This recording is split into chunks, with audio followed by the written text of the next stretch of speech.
좋은 아침입니다. 이사야서 57장 14절에서 58장 5절 말씀 보도록 하겠습니다. 14절. 그가 말하기를 도두고 도두어 길을 수축하여 내 백성의 길에서 거치는 것을 제하여 버리라 하리라.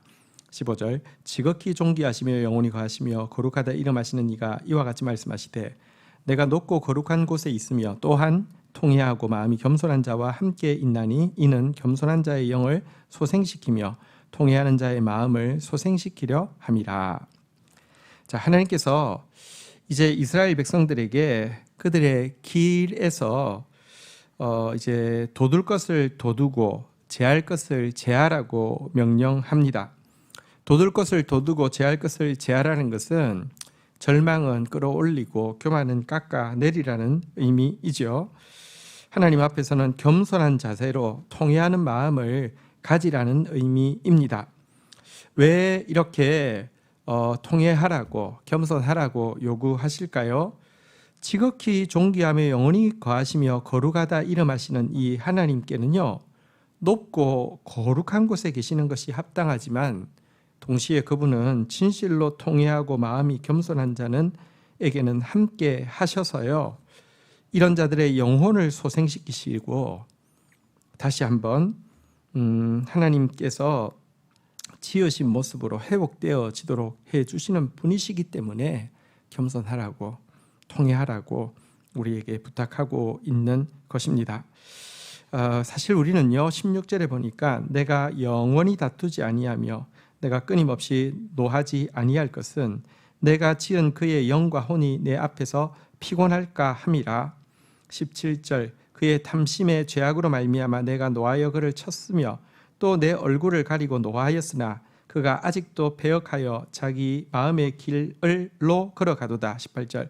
내가 그의 길을 보았은즉 그를 고쳐줄 것이라. 그를 인도하며 그와 그를 슬퍼하는 자들에게 위로를 다시 얻게 할 것이라. 사실 우리의 상태는요, 하나님 앞에서 죄악으로 말미암아 그분의 진노의 매를 불러오기에 조금도 부족하지 않은 존재입니다. 심지어 이 진노의 매를 맞고 있으면서도요, 여전히 패역하여서 자기 마음의 길로 자기의 마음으로 결정한 죄악의 길을 포기하지 않는 존재입니다. 그런데 문제는 하나님은 그럼에도 불구하고 끊임없이 우리를 추적해 오신다는 것입니다. 그리고 우리 그 18절에 나오는 대로 그와 그를 슬퍼하는 자에게 위로를 다시 얻게 하실 것이다 라고 약속했는데요, 이런 나의 끊임없는 재성과 하나님의 끊임없는 또 사랑의 징계 앞에서 마음이 낮아져서 근심하고 슬퍼하기만 해도요, 하나님 다시 그를 위로를 얻게 하시는 분이시라는 것입니다. 하나님은 포기하지 않습니다. 그리고 하나님은 우리가 사실은 그분의 기준을 완전하여서 만족시켜 드릴 수도 없지만 그걸 기대하지도 않습니다. 우리 중심으로 통회하고 중심으로 겸손해지기만 하면 하나님 가만히 있지 않습니다. 그래서요 19절. 입술에 열매를 창조하는 자 여호와가 말하노라. 먼 데 있는 자에게든지 가까운 데 있는 자에게든지 평강이 있을지어다 내가 그를 고치리라 하셨느니라. 그래서 정말로 하나님 앞에서 참회하기만 하면 주님께서 평강이 있을지어다 라고 하면서 평강을 주시고요, 그리고 그의 입술에서 찬미의 제사라는 하나님을 더 찬미하게 되는, 하나님이 우리를 지으신 창조의 목적인 찬미의 제사가 열매 맺을 수 있도록 하시는 것입니다.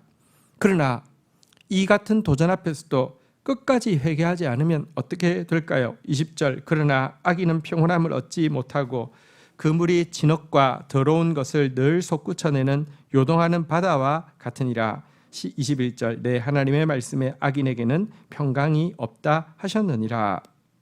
여러분, 그러나 악인 끝까지 교만하고요, 끝까지 회개하지 않는 자에게는요, 하나님은요 그 내면에서 더러운 것이 늘 솟구쳐 오르기 때문에 절대로 평강을 얻을 수 없다고, 두 번이나 연속해서 악인에게는 평강이 없다, 악인은 평온함을 얻지 못한다라고 이야기하고 있습니다.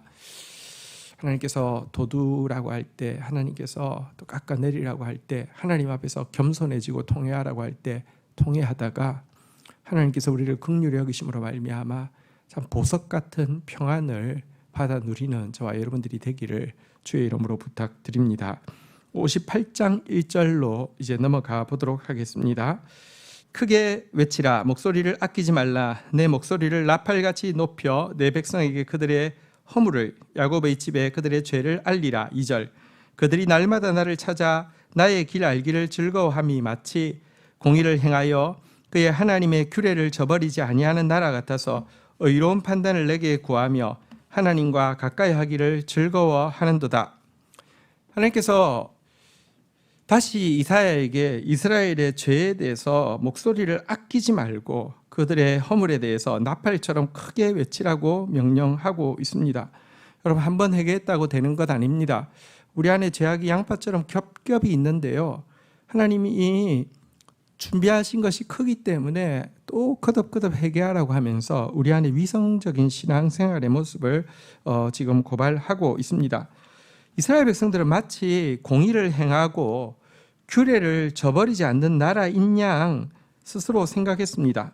날마다 하나님을 찾고 그분의 길 알기를 즐거워하고 하나님의 판단을 구하고 그분과 가까이 하기를 즐거워한다라고 스스로 생각하고 스스로 말하기까지 하고 있었습니다.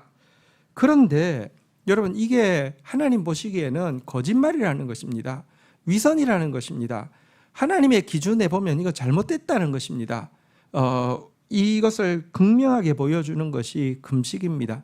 유대인들은 금식을 열심히 했습니다. 이사야 시대뿐 아니라 예수님 시대에도 금식을 열심히 했습니다. 심지어 금식하는 자기들에 비해서 금식하지 않는 예수님의 제자들을 정죄하기까지 했습니다. 그러나 그들의 이 금식, 주를 알기를 마치 기뻐하고 공의를 행하고 규례를 지키기를 즐거워하는, 하나님께 묻고 하나님께 가까이 가는 표시로서 하는 금식에 대해서 성경은 이렇게 지적하고 있습니다. 3절, 우리가 금식하되 어찌하여 주께서 보지 아니하시오며 우리가 마음을 괴롭게 하되 어찌하여 주께서 알아주지 아니하시나이까.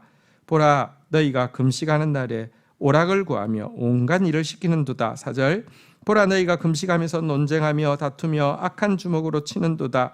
너희가 오늘 금식하는 것은 너희의 목소리를 상달하게 하려는 것이 아니냐.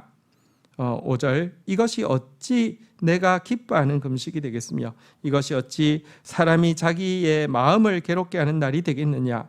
그의 머리를 갈대같이 쑥이고 굵은 배와 재를 펴는 것을 어찌 금식이라 하겠으며 여호와께 연락될 날이라 하겠느냐. 자, 한번 보십시오. 그들은 금식하면서 마치 이것이 하나님 앞에 자기를 겸손하게 만드는 거고 통회하는 것처럼 생각하면서 기도하는데요, 기도하면서 항상 하나님 앞에 따집니다. 어찌하여 보지 않습니까? 어찌하여서 알아주지 않습니까? 라고 하는데 하나님은 그들이 금식하는 모습 보면서 기가 막힙니다. 볼 수가 없고요, 알아줄 수가 없습니다. 왜입니까? 금식하면서 동시에 그들이 하고 있는 일들을 보십시오. 온갖 오락거리들을 구하고 있고요, 아랫사람들에게 온갖 일을 시키고요, 또 서로 논쟁하고 다투고 주먹질하면서 금식하고 있었다는 것입니다. 여러분, 금식을 왜 합니까? 이것은요, 하나님 앞에서 자기를 부인하기 위해서 하는 것입니다. 철저한 겸손 속에서 회개의 제목들을 발견하고 성결을 회복하게 하기 위해서 하나님께서 제정하신 것인데요, 도리어 이 금식을 하는 것으로 종교적인 의무를 하고 있다라는 자만심이 차오르고, 하나님 몫을 금식으로 챙겨드렸으니 내 몫도 챙기겠다라고 마음으로 생각하면서 더 이기적이 되고 더 정욕적이 되고 있었기 때문에 하나님은 이것이 전혀 금식이 아니라고, 내가 기뻐하는 금식이 아니라고 이야기합니다. 마음을 괴롭게 하는 것이 아니라 다른 사람들을 괴롭게 하고 있습니다. 겉으로 갈대처럼 머리를 숙이고 굵은 배를 입고 죄만 편다고 금식이 아닙니다. 자기를 부인해야지 금식이지요. 그러니 여러분, 이 같은 금식은 남에게 보여주기 위한 금식이고요. 이 같은 금식을 통해서 구하는 것은 더 현시적이고 더 물질적이고 더 눈에 보이는 것들, 축복을 빌고요.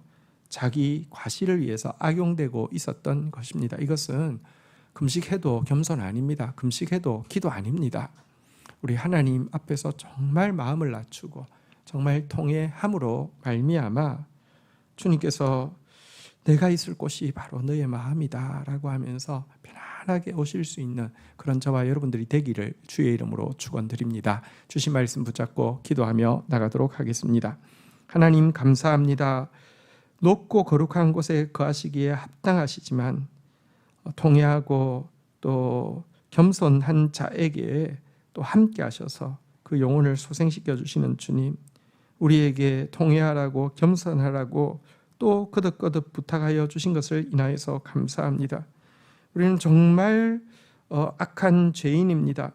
그렇지만 우리가 하나님의 징계 앞에서 슬퍼하기만 하면 하나님 긍휼의 마음으로 오셔서 고쳐주시겠다고 이야기하고 계시오니 하나님 진실로 참여하다가 참된 평강을 얻게 하여 주시고 주님을 찬양하는 자 되어지게 하여 주시며 하나님 교만함으로 말미암아 결코 평안을 누리지 못하는 그런 악인 되어지지 않도록 주여 역사하여 주옵소서.